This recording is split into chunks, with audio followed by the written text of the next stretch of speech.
know nothing about the game.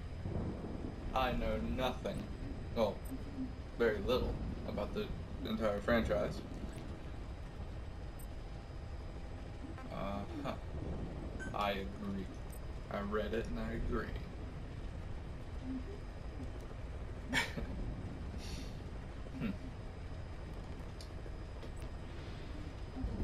The only reason I really got this was because I remember playing some of the first versions on the PlayStation 1. Well, the only one I played was the first one. And at that moment, I didn't care about story.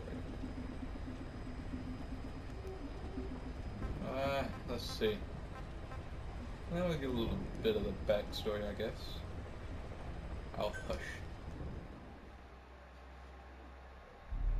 For us, there is no victory. Snake. Oh, psychedelic Snake. Yeah. For those who know him. There lived a man who was a legend among mercenaries. A man who put together a formidable unit of soldiers of fortune. Long before the advent of private military companies that dared to call itself a nation. A man who, with his nation at his back, made an enemy of modern capitalist society and the world. This is his story. We are not mercenaries. We are not a foreign legion. MSF's a business. A new kind of business. Miller. Known by code names such as Snake, and later Big Boss, he proved himself as an agent of the U.S. Special Forces Unit Fox. But a certain incident spurred him to part ways with the military, and he is said to have roamed the world's war zones as a gun for hire. In 1974, Snake and his partner, Kazuhira Miller, were running a small mercenary outfit in Colombia when they were visited by a man claiming to be a professor from Costa Rica's University for Peace. According to this professor, there had been several incidents involving a mysterious armed group in Costa Rica, a country without a military of its own.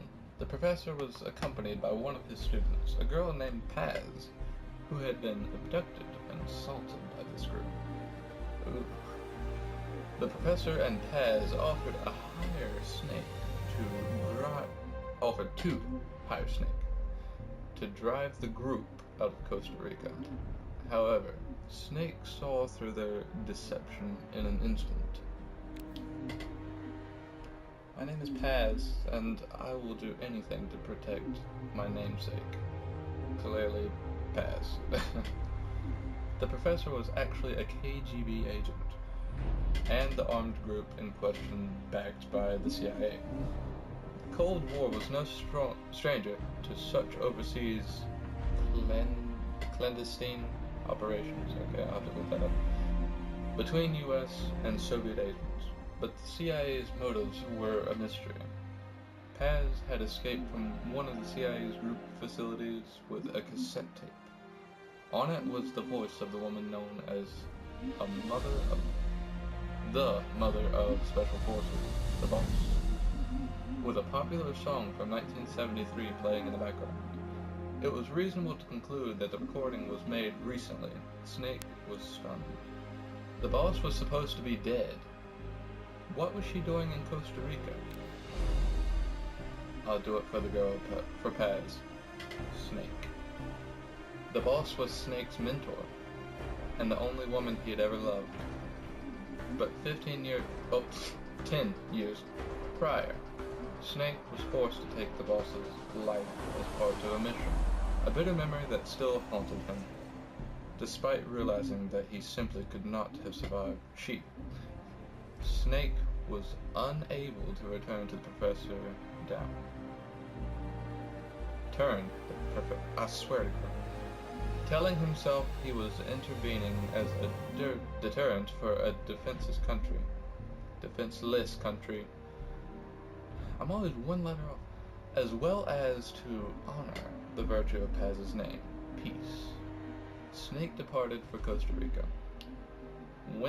Once there, he ran into a unit of the Sandinista, yeah, National Liberation Front that he fled Nicaragua. Yeah, there we go. After rising up against the pro-American Somoza regime. These rebels had become targets for the CIA who killed their commandant, and left the unit in shambles. Everyone treats me like a child. I could not stand it anymore. Chico. Snake rescued that word, and invited them back to the mother base. The new offshore base of operations provided them by the KGB. The fallen commandantes' children, Amanda and Chico, saw something of their hero Chi and grew to idolize him. This triggered a rapid expansion of Snake's forces. However, he was still no closer to discovering what the CIA was really up to in Costa Rica. I believe in peace through nuclear deterrence. Huey. Snake then encountered Huey, a wheelchair-bound scientist being forced to work for the CIA. Huey revealed that the CIA's terrifying blood. They were developing a system by which, following radar detection of an enemy nuclear launch, an AI would analyze all available data and automatically execute a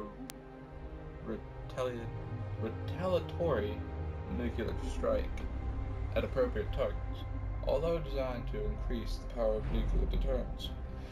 Coldman, the CIA's Central American station chief, planned to actually launch a nuke to demonstrate the effectiveness of automated retaliation.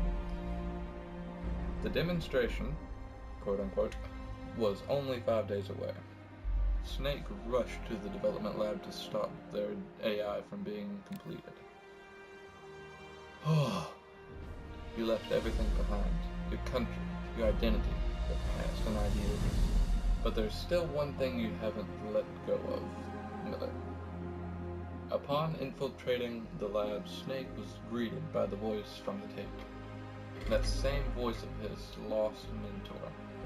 But this was in fact the voice of the retaliatory system's AI. Its developer, Dr. Strangelove, had selected the boss, the so-called greatest soldier who ever lived, as the AI's intellectual model. However, succumbing to personal obsession, Strangelove had deviated from the research's original purpose. Not only had she reproduced the boss's voice, she was on the verge of bringing her psyche back to life in AI form. Driven by a bizarre kind of love, what if the boss could truly be revived in every detail, if only in AI form?